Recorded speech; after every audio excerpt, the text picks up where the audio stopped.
진료하는 걸 보다 보니 허리 아픈 환자분들한테 척추위생, 그러니까 24시간 요추전만을 잘 유지하라는 그 말씀을 많이 하고 그 치료를 많이 하시는 것 같은데, 그걸로 허리 아픈 게 좋아지는 경우가 얼마나 됩니까? 이렇게 물어보는 겁니다. 안녕하십니까. 한 달 전에 의과대학 학생, 그러니까 본과 4학년 학생의 질문이 생각이 나서 제가 그 질문에 대해서 말씀드리겠습니다. 그러니까 이제 제 오전에 9시부터 한 12시 반, 1시까지 진료를 보는 것을 이제 의과대학 학생이 들어와서 외래 진료를 참관을 하는 것이죠. 참관을 하고는 그날 오후에 이제 화상으로 이제 제 진료에 대해서 논의를 하고 하는 그런 과정인데, 이 의대 학생의 그 질문은 굉장히 새겨들어야 됩니다. 왜냐하면 저희가 늘 매일 같이 하는 그런 진료 활동이 저희는 당연하게 느끼지만, 이 진료를 완전히 새로운 시각으로 보는 그 의대 학생의 그 질문은 때로는 아주 혁신적인 그런 아이디어일 수도 있고 하기 때문에 새겨듣는데, 이 학생의 질문은 이런 것이었습니다.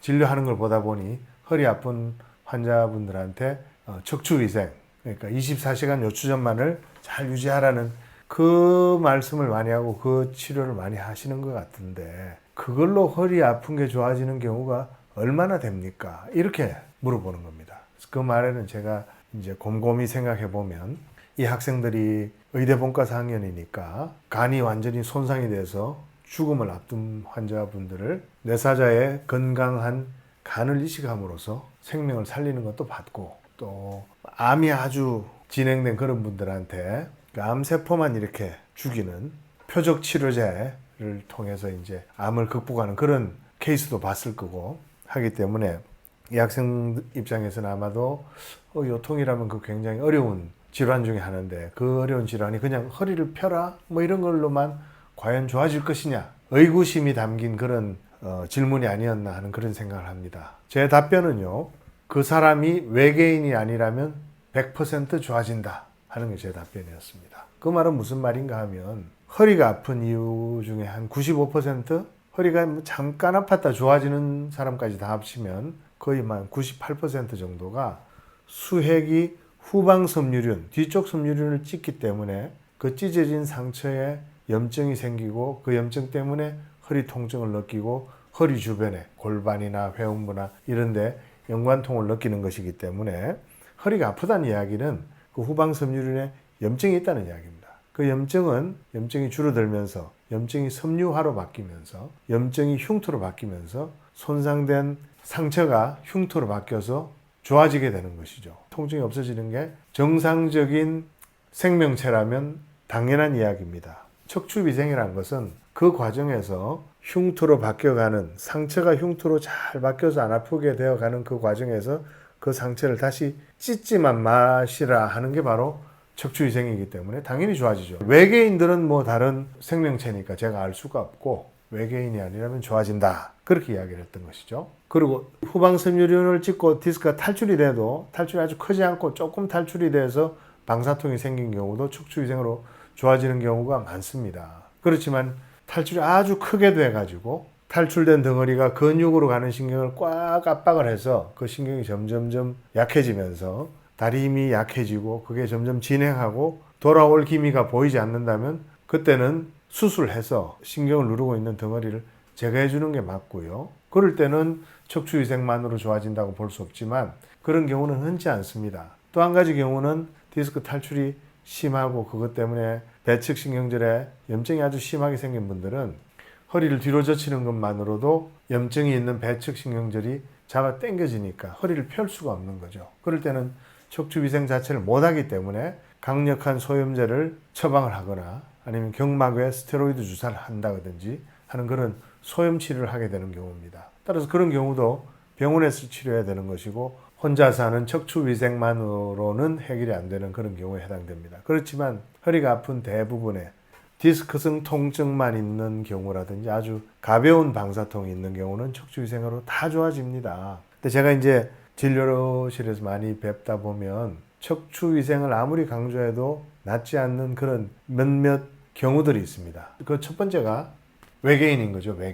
외계인들은 이 인간하고 생물학적인 특성이 다르기 때문에 아마 좋아지지 않는다 그런 뜻이죠. 근데 그건 뭐 제가 농담으로 말씀드리는 거고요. 뭐 어떤 외계인이 이 유튜브를 보겠습니까? 외계인은 농담이고. 두 번째, 이 면역 기능에 문제가 있어서 염증이 생기지 않는 사람은 아마 그렇게 많이 아프지도 않고 잘 안 붙을 수도 있다. 그것도 뭐 제 하나의 가설입니다. 세 번째는요. 세 번째부터가 진짜입니다. 아무리 노력해도 척추위생을 지킬 수 없는 어떤 환경에 처해 있는 분들이 있습니다.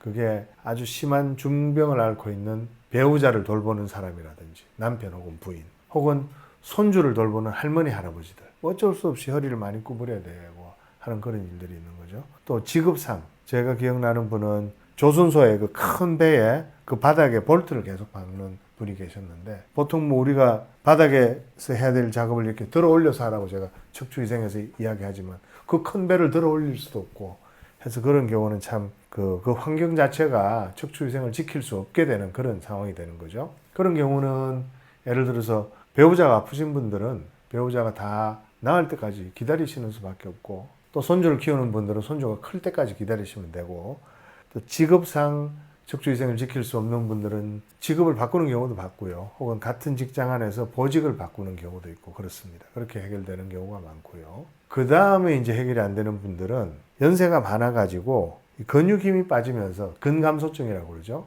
허리를 펼 힘조차 없는 겁니다. 그래서 처음 몇 발자국 걸을 때는 허리가 펴져 있다가 걷는 동안에 허리가 금방 구부러지는 그런 분들이 계시는데 70대 후반에서 80대 넘어가는 분들한테서 많이 뵙는데 그런 분들도 열심히 노력하면 점점점 허리가 펴지는 그런 근력을 갖게 되는 경우를 많이 봅니다. 그 다음에는 또 어떤 분들이 있냐 하면 이런 분들이 제일 많은데요. 이 척추위생 혹은 요추전말 오래 하고 있으면 디스크가 붙을 거라는 것에 대한 확신이 없는 겁니다. 그래서 자꾸 나쁜 치료를 받고 오시는 거예요.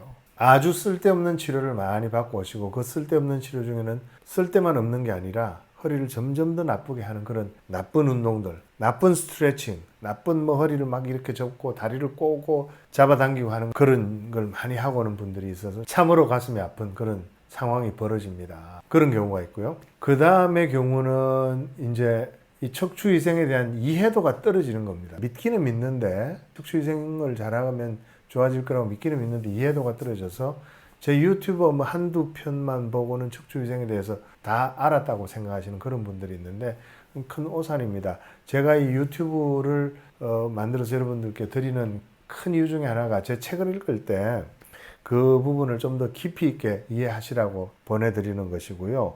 이 유튜브 몇 개만 보고는 다 알았다고 생각하시면 그건 뭐 마치 출발 비디오 여행 보고 나서 그 영화를 제대로 봤다 이렇게 생각하시는 것과 똑같을 정도로 부족한 경우가 많습니다. 그래서 척추위생이 중요한 건 아는데 잘 못 따라하는 경우 그런 분들은요 꼭 한번 책을 한 3번 정도 꼼꼼히 읽어보시기 바랍니다. 척추위생에 대한 확신이 없는 분들도요 책을 한 3번 정도 꼼꼼히 읽어보시면 확신이 생길 겁니다. 저한테 직접 진료받으시는 분들보다 책을 한 3번 내지 5번 읽은 분들이 더 잘 치료되고 있다 하는 느낌까지 받고 있습니다. 그 다음엔 또 어떤 경우가 있냐 하면 이 백년허리 초판에서 나오는 그런 운동들이 있죠. 그게 맥길의 빅3라고 컬업, 그 다음에 사이드 브릿지, 그 다음에 버드독, 그 다음에 누워서 엉덩이 들어 올리는 브릿징 이런 운동도 제가 그때 대단히 강조했더니 자연복대, 배에 힘주는 거 이런 거를 아직까지 하고 계시는 분들은요 만약 그런 분들이 허리가 계속 아프다면 빨리 끊으시기 바랍니다.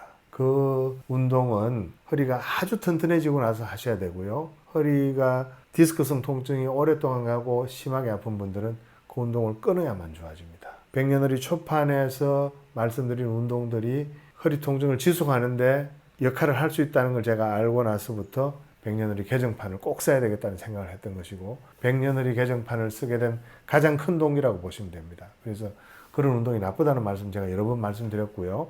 그리고 아픈 허리 백년 운동 1단계, 2단계, 3단계 그 어디에도 브릿징이나 맥길의 빅3는 없습니다. 그건 허리 디스크가 많이 호전되고 나서 하셔야 되는 그 정도로 꽤 부담이 큰 운동이다 이렇게 알고 계시면 됩니다. 그래서 다시 요약해서 말씀드리자면 디스크성 통증만 있거나 아주 가벼운 방사통이 있는데도 불구하고 계속 허리가 낫지 않는 분들은요 반드시 이 척추위생에 대해서 깊은 이해를 갖는 게 중요합니다. 깊은 이해를 가지시고 백년허리 초판에서 나왔던 운동을 계속하는 것 그거는 허리와 운동의 상대성 원리를 자세히 보시면 왜 그게 잘못됐는지가 잘 나옵니다. 그런 부분 여러분들 잘 챙기셔서 척추위생을 제대로만 하면 100% 좋아집니다. 여러분들이 외계인이 아니라면 분명히 좋아지실 겁니다. 그리고 그 명의 촬영을 위해서 진료 신청해 주신 분들이 많아서 여러분들께 다시 한번 감사드립니다. 다 진료를 봐드리기는 좀 힘들 겁니다. 아마 그분들 중에서 저희가 꼭 그 많이 아프신 분들 위주로 해서 여러분들 선별해서 진료를 할 것이고, 그 외에 이렇게 그 지원해 주신 분들한테 저희가 어떻게 도와드릴 수 있을지는 좀 더 고민을 해보도록 하겠습니다. 오늘은 여기까지입니다. 고맙습니다.